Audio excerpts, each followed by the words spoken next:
Dans le camp de ceux qu'on peut appeler les boudeurs, il n'est pas question de perdre son temps à suivre un discours qui ne reflète en rien les réalités nationales. C'est l'argument avancé par les députés de l'opposition interrogés par Pamphilzien Soupli et Georges Vaudenon. Reportage.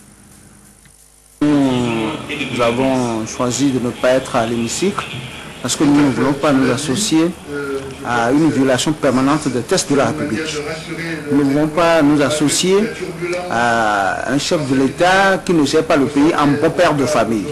Nous ne voulons pas nous associer à tout ce qui se passe comme des problèmes sociaux, des troubles, des assassinats, des enlèvements, des détournements, de mauvaise gestion.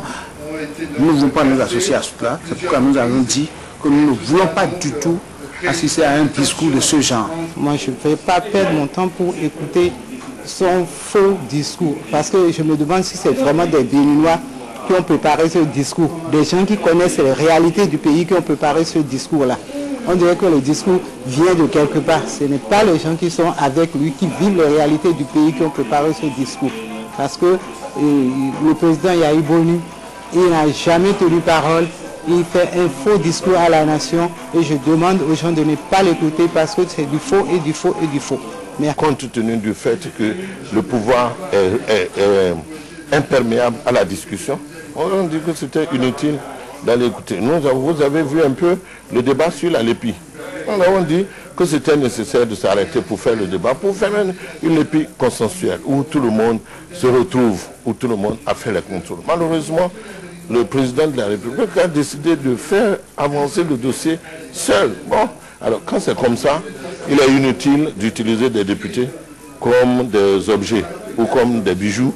Au moment où on a besoin d'eux, on vient les aligner et au moment où on n'a pas besoin, on les classe. Nous avons dit non à cet état de choses et c'est pour ça que nous nous sommes retirés de la salle. Non, il ne faut pas que les gens disposent de nous comme on peut disposer d'une marchandise, comme des bêtes de somme.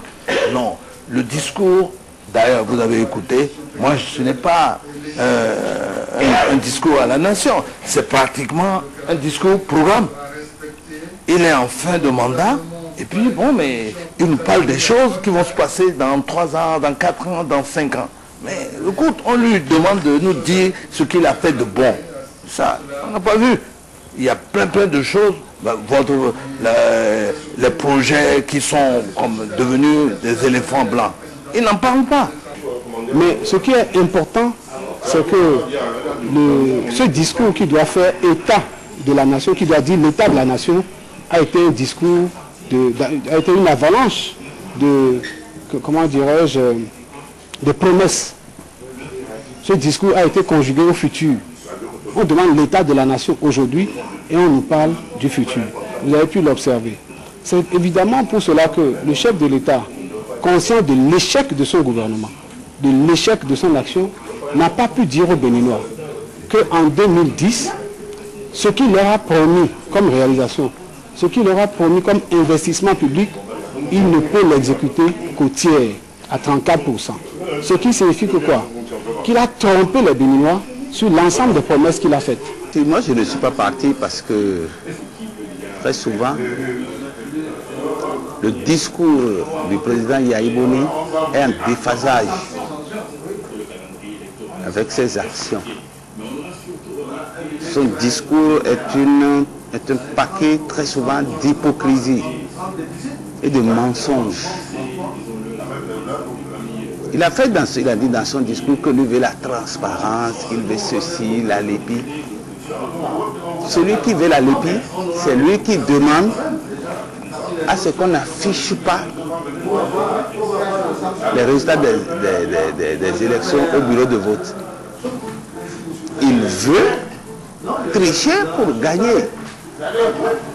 Ils font tout pour tricher pour gagner. Et il dit qu'il veut la transparence. S'il veut la transparence, il n'aurait pas demandé à la Cour d'invalider le fait que on doit afficher les résultats à chaque bureau de vote. C'est ça qu'on fait depuis 20 ans. Et puis, il y a beaucoup de mensonges dans son discours. Il dit qu'il a mis 1 milliard pour la scolarisation des filles. Moi, j'ai le budget devant moi. c'est 300 millions.